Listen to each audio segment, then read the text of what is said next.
I'm going to show you real quickly how to pair an Apple AirPod with a different Apple AirPod case. So basically, you could have had a Apple AirPod case and you may have lost one of your AirPods and you need a replacement. However you get the replacement or whatever, you'll have problems trying to pair that AirPod with the AirPod case because it knows that it's not the original AirPod that the case came with. And you're going to see that blinking orange light when you do that. So what you're going to have to do, and this is what worked for me after watching all of the different videos people had online, none of them worked. What you're going to have to do is you're going to have to get one of your cables here.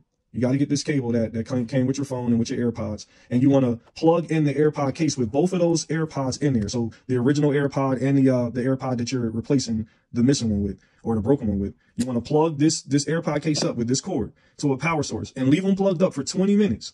20 minutes. Make sure you even time it on your phone or something. Time it for 20 minutes. After the alarm goes off after 20 minutes, then you're going to go ahead, open up the case, and at that point, it may still be blinking the orange blinking light, or it'll be white. A lot of times it'll be white and it'll be blinking. And what you're going to do is make sure you open the lid like you see I've done here. And you're going to hold this button on the back for 10 seconds while it's open.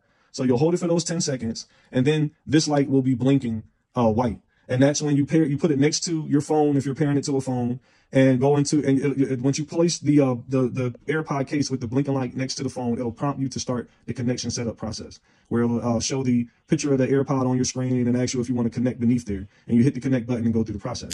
If you're connecting it to a MacBook or an iPad, it'll be the same similar process, except for if you're doing it with a computer, you just go into the Bluetooth settings and you'll see the name of the Bluetooth while the lid is open and the light is blinking to connect. Under your options for Bluetooth, you can connect, and you hit the connect button and connect it that way.